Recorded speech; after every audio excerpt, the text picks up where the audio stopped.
Bill Gates and Warren Buffett both agreed that Charlie Munger is the most intelligent person they know. Charlie Munger once said, "Problems frequently become easier to solve if you turn them around in reverse. Unless you're more gifted than Einstein, inversion will help you solve problems." Now let's use a little bit of inversion to solve your trading problems. Around 90% of traders lose money. So what we have to do is ask, what are 90% of these traders doing? First, they buy breakouts and they sell breakdowns. Yes, they're literally chasing the stock price around. Second, they all try to cut their losses short and let their winners run. Where are they letting their winners run to? Straight out of their trading account? This idea sounds great in theory, but it just doesn't work. Third, their greed causes them to size their positions way too big. Have you ever heard the saying, don't overtrade, focus on the best setups, and increase your size on the good ones? Look, there's some merit to increasing your size during periods of better opportunity, but don't overdo it or eventually you'll be wiped out of the game. Number 4, they are afraid of reducing their cost basis because they might be capping their potential profits. For example, selling a covered call reduces your cost basis but caps your potential gains. Now listen, unlimited profit potential is like a mythical creature. Now you see these 4 things most traders do, but why do they do them?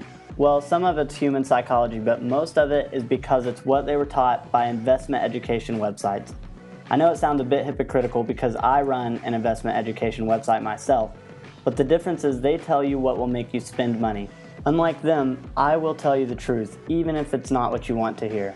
Think about it, how appealing does "cut your losses small and let your winners run" sound? Sure, it sounds great, exactly what you want to hear, but anyone teaching this concept has either never traded before or they're just flat out lying. Now, that doesn't mean you have to have huge losses and tiny profits. If you're trading the right strategies, this shouldn't even be an issue. Now let's use a little bit of inversion and flip these points around, and here's your new trading strategy. First, you're going to buy into weakness and sell into strength. Why? Because it's exactly the opposite of what most traders do. Now you might be saying, but if you're getting long into a sell-off, how do you know when the sell-off is over?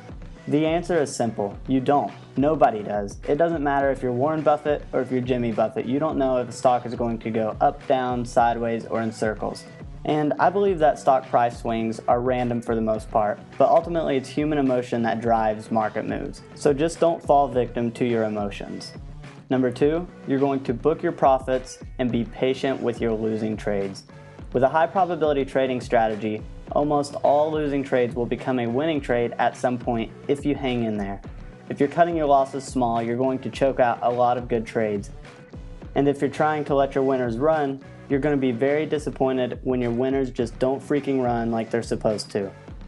Number 3, you're going to keep your position sizes small. It will allow you to make decisions based on logic rather than emotion.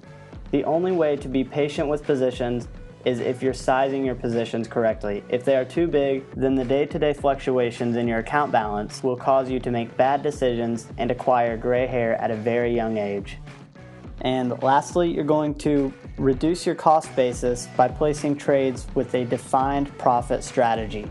These are strategies with limited profit potential, but they have a very high probability of success. And listen, if you're buying options, you're doing the exact opposite of reducing your cost basis. Consistently reducing your cost basis will pay you far more than that one home run that you might hit.